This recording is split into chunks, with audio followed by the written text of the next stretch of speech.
Peter had always felt like an outsider in the world, a lost soul navigating a life marked by loss and longing. He was only 10 years old when his parents died in a car accident, a tragedy that shattered the small, fragile world he knew.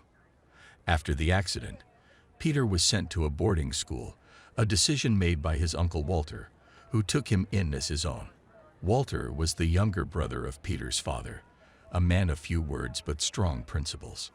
An ex-soldier, Walter was as tough as they came, with a steely gaze that could intimidate even the bravest of men. Yet beneath that rugged exterior was a heart that had been softened by the tragedy of losing his brother. He understood the pain of loss, and although he didn't show it often, he cared deeply for Peter, determined to provide him with the stability and support he needed. Peter spent the next 9 years at the boarding school, a place that became more of a prison than a home. The walls of the school were cold and unwelcoming, much like the boys who inhabited its dormitories.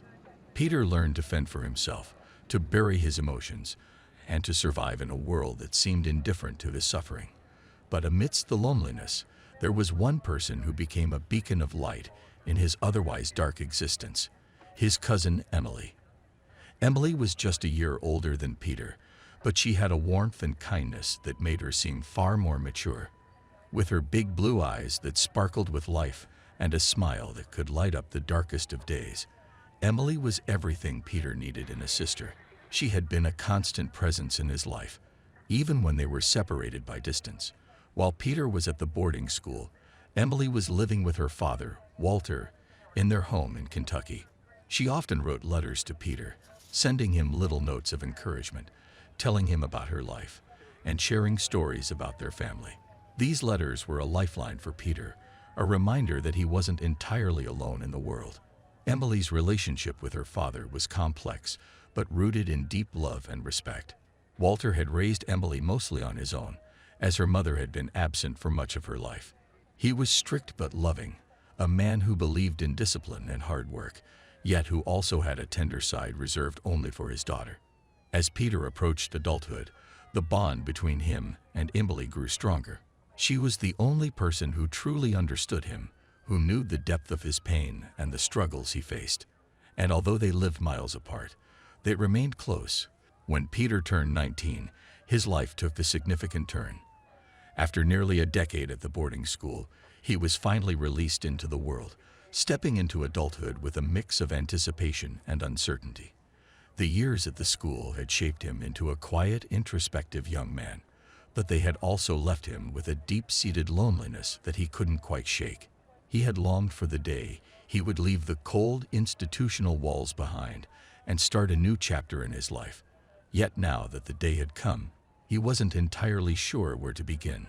Walter, who had always been a pillar of support for Peter, was there to guide him through this transition. Despite his stoic nature, Walter had a deep affection for his nephew and had never wavered in his commitment to taking care of him. When Peter was released from the boarding school, Walter welcomed him with open arms, offering him a place to stay in his modest apartment in Kentucky. It wasn't a grand place by any means, but it was comfortable, filled with the warmth of a home that had been built on love and resilience.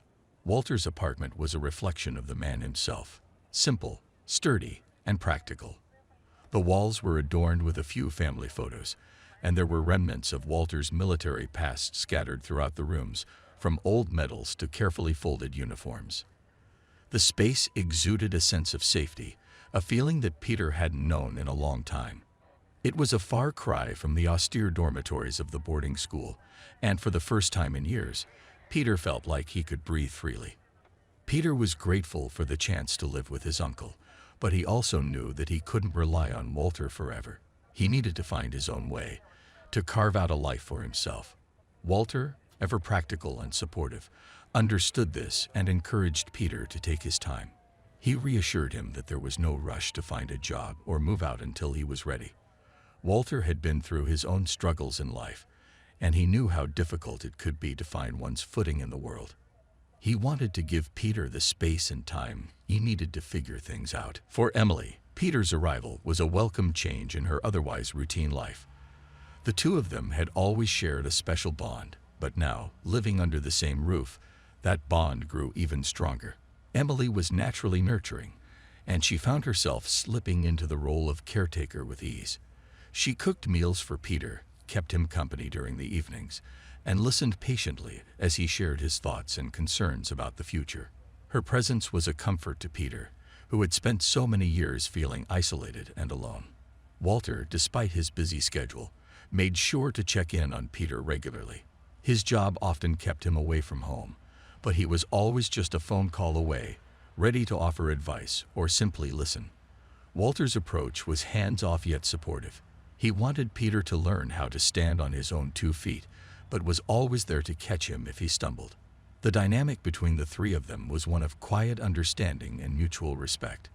They had all experienced loss and hardship in different ways, and that shared experience created a deep, unspoken connection between them. Walter had lost a brother, Peter had lost his parents, and Emily had grown up without her mother. But together, they formed a makeshift family, one that had weathered the storms of life and come out stronger on the other side. As the weeks passed, Peter began to settle into his new life. He was still uncertain about the future, but with Walter and Emily by his side, he felt more hopeful than he had in years. He knew that finding a job and starting his own life would take time, but for now, he was content to live in the moment, surrounded by the people who cared for him the most. However, as time went on, the nature of Peter and Emily's relationship began to shift. Initially, they had shared a sibling-like bond, but as they continued to live together, Emily started to realize that her feelings for Peter were becoming more complicated. She found herself drawn to him in ways that went beyond familial affection. The closeness that had once felt purely platonic was beginning to take on a different, more intense quality. This realization came slowly to Emily. She had always loved Peter as a cousin and a friend, but now, living in such close proximity, she began to see him differently. Peter, too, was beginning to sense that their relationship was changing, though he was initially unsure of what to make of it. Neither of them had anticipated these feelings, and neither was prepared for the consequences that would come from acting on them. As Peter and Emily continued living together, the shift in their relationship became increasingly evident. Peter, now aware of the subtle changes in how Emily interacted with him, began to notice the growing tension between them. Their once straightforward interactions now carried an undercurrent of something more, something neither of them had fully articulated. Walter, occupied with his work and responsibilities, was often away from home, leaving Peter and Emily alone for extended periods. Walter's job demanded irregular hours, sometimes keeping him out late into the night or requiring him to leave early in the morning. As a result, Peter and Emily spent a considerable amount of time together, often in close quarters. During this time, both Peter and Emily began to struggle with their feelings. They were inexperienced when it came to relationships, and the emotions they were experiencing were new and confusing. The lines between family affection and romantic attraction became increasingly blurred, leading to a growing sense of uncertainty and unease.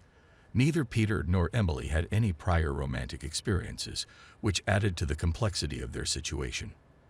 The pivotal moment in their relationship occurred one evening when they were alone in the house.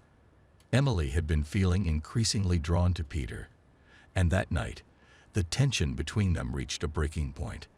They had been watching a movie together, a routine activity that usually brought them comfort and relaxation. However, on this particular evening, the atmosphere was different. The usual light-hearted conversation was replaced by a heavy silence, each of them acutely aware of the other's presence. As the movie ended, Emily turned to Peter, and for a moment, neither of them spoke. The silence hung in the air, charged with unspoken emotions. Without fully understanding why, Emily leaned in closer to Peter, and he responded in kind. What began as a tentative kiss quickly escalated, driven by the pent-up feelings they had both been suppressing. In the privacy of the living room, they crossed a line that neither had expected to cross. The decision to engage in a sexual relationship was impulsive and driven by a mixture of curiosity, affection, and a desire to explore the new feelings they had developed for each other. Both Peter and Emily were inexperienced, and the situation unfolded in a manner that was awkward and uncertain. They lacked the knowledge and foresight to consider the potential consequences of their actions, and in the heat of the moment, they completely disregarded any thoughts of safety or contraception. Afterward, they were left with a mix of emotions: relief, confusion, and a lingering sense of unease about what had just happened. They both understood that what they had done was significant and that it could have serious implications for their relationship and their lives moving forward. However, in the immediate aftermath, they chose not to dwell on the potential consequences, instead opting to keep what had happened a secret from Walter. Their decision to keep their actions hidden was motivated by a combination of fear and shame. They knew that Walter, a man of strong principles and traditional values, would not understand or approve of their relationship. The risk of being caught and the potential fallout from Walter discovering the truth weighed heavily on both of them, but they felt trapped by their emotions and the secrecy they had chosen to maintain. The physical relationship between Peter and Emily continued, but with it came the risks they had not fully considered. They were unaware of the importance of contraceptives, and in their youthful ignorance, they neglected to take any precautions. The consequences of this oversight were inevitable. Several weeks after their initial encounter, Peter managed to secure a job as a waiter at a local diner. It wasn't a dream job, but it was a start, providing him with a sense of independence and purpose. The job allowed him to contribute financially to the household, easing some of the burden that had previously fallen on Walter and Emily. However, this new responsibility also meant that Peter spent less time at home, which in some ways was a relief. The growing tension between him and Emily was becoming increasingly difficult to navigate. A month and a half later, the first signs of trouble appeared. One morning, Emily began to feel unwell. She had always enjoyed the breakfasts her father prepared, but on this particular day, she found herself unable to stomach the food. After just a few bites, she rushed to the bathroom and vomited. This incident alone might not have been cause for alarm, but it wasn't an isolated event. Over the next few days, Emily's nausea persisted, and she started to notice other symptoms as well. The most alarming sign was the delay in her menstrual cycle. Emily, though inexperienced, was not entirely ignorant. She quickly put the pieces together and realized what was happening. The possibility of pregnancy terrified her.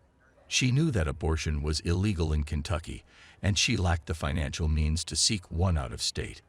The weight of the situation pressed down on her, filling her with dread and panic. Unable to keep this to herself any longer, Emily decided to tell Peter.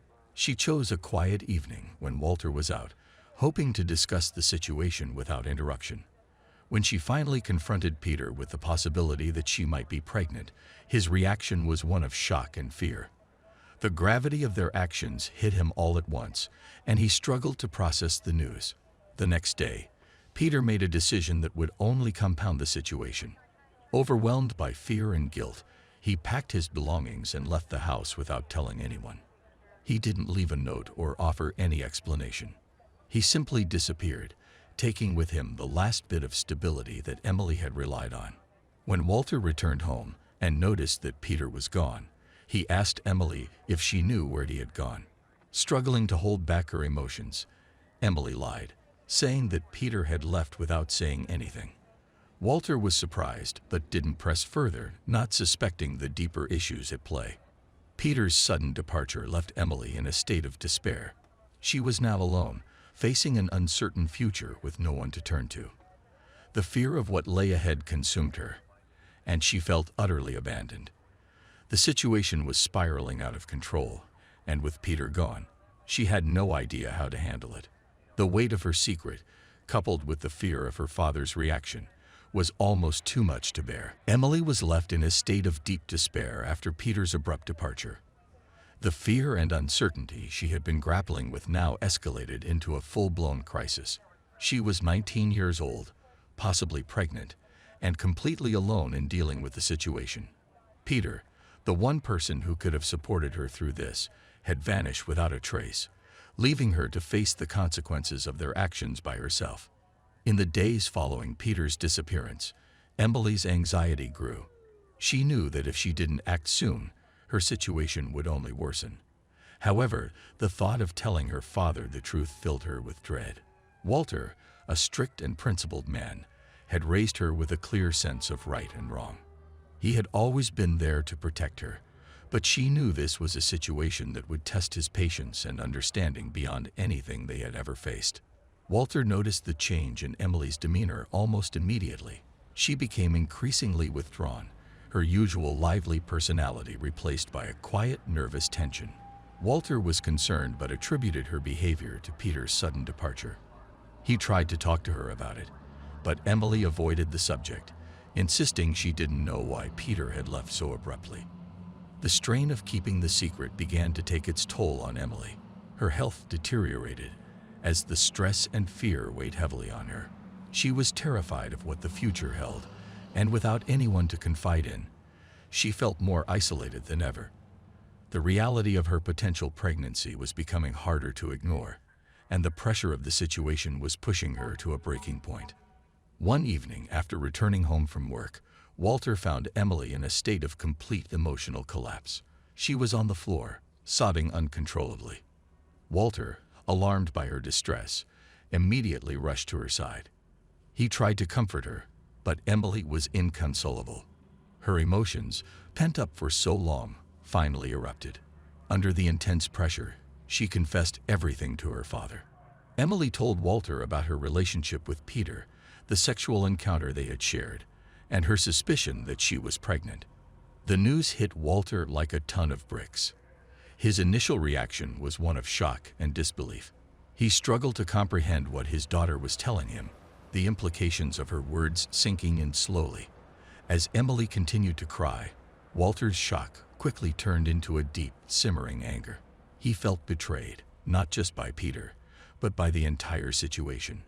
His brother's son, whom he had taken in and treated like his own, had violated his trust in the worst possible way. The realization that his daughter was possibly pregnant and that Peter had run off, abandoning her in this situation, only fueled his rage further.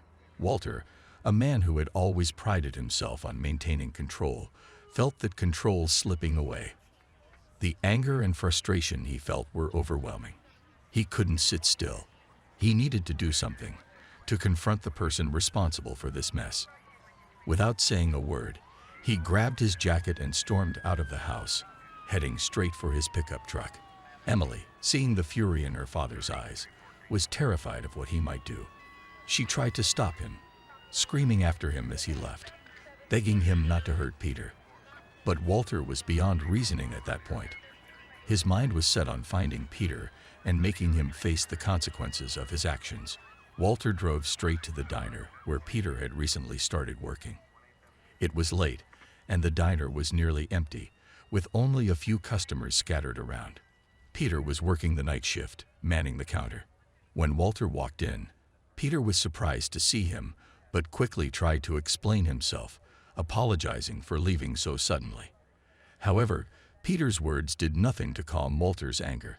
The moment Peter mentioned leaving without warning, Walter's anger exploded.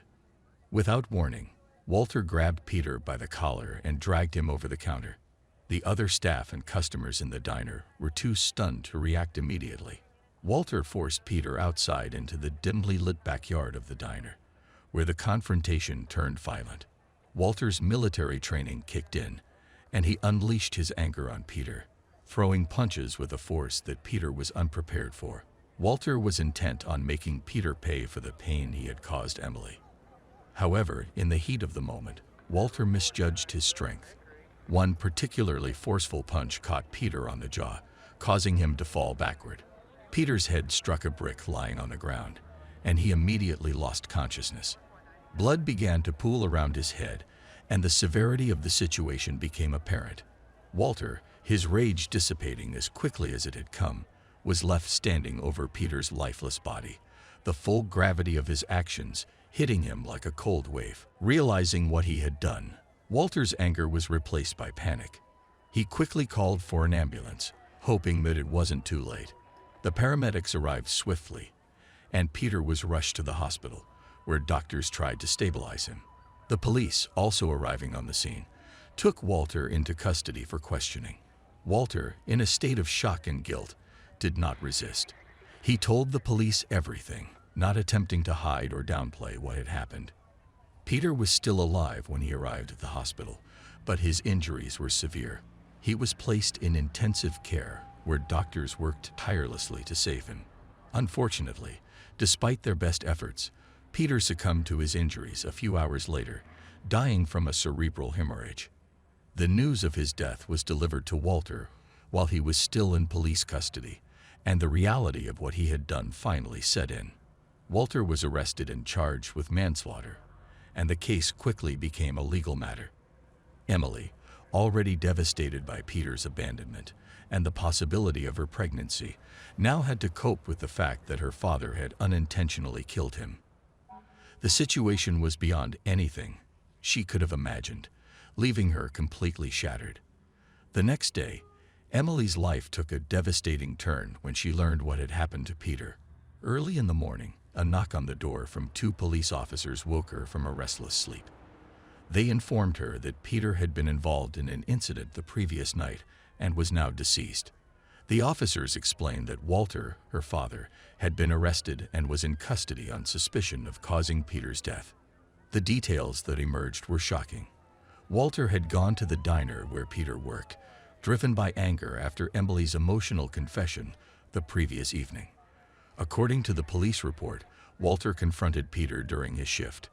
The confrontation quickly escalated, and in a moment of uncontrollable rage, Walter assaulted Peter.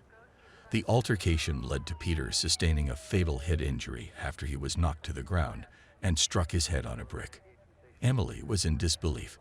She struggled to comprehend that her father, the man who had always been her protector, had taken Peter's life. The guilt and sorrow were overwhelming. She had lost her cousin, who was also her secret lover, and her father was now facing severe legal consequences for his actions. The legal process moved quickly. Walter was immediately detained and charged with first-degree manslaughter. During questioning, Walter fully cooperated with the authorities, offering a complete and honest account of what had happened. He did not attempt to evade responsibility or shift blame. He admitted that his actions were driven by intense emotional disturbance upon learning about Emily's situation, which had caused him to act in a manner that he deeply regretted. The court assessed Walter's actions under the definition of first-degree manslaughter, which is applied when a person commits a killing under extreme emotional disturbance, typically following a provocation that would cause an average person to lose self-control. Given the circumstances, Walter's sudden and intense anger upon hearing Emily's confession, his long-standing service to the country as a former soldier, and his immediate admission of guilt, the court recognized these factors during sentencing. Walter was sentenced to 10 years in prison, with the possibility of early release for good behavior. The court considered his lack of prior criminal history, his cooperation with law enforcement, and his genuine remorse. However, the gravity of the offense meant that a significant prison term was unavoidable. In the aftermath, Emily was left to pick up the pieces of her shattered life. With her father imprisoned and Peter dead, she faced the reality of her situation alone. The community around her, aware of the tragedy, offered little solace. The stigma and the sorrow were too much for her to bear, realizing that she could not raise a child under these circumstances. Without Peter, and with her father in prison, Emily made the difficult decision to terminate the pregnancy. Abortion was illegal in Kentucky, so Emily had to travel to a neighboring state where the procedure was legal and accessible. The trip was emotionally and physically draining, but she felt it was the only option given her circumstances. She didn't want to bring a child into the world in such a difficult and unstable situation, particularly when she had no support system left. After the abortion, Emily returned to Kentucky, but found it impossible to continue living in the town where everything had happened. The memories were too painful, and she felt an overwhelming sense of isolation. She decided to leave, seeking a fresh start in a new place, far from the trauma of the past. Her life had been irreparably changed, and she knew that moving forward would be an immense challenge.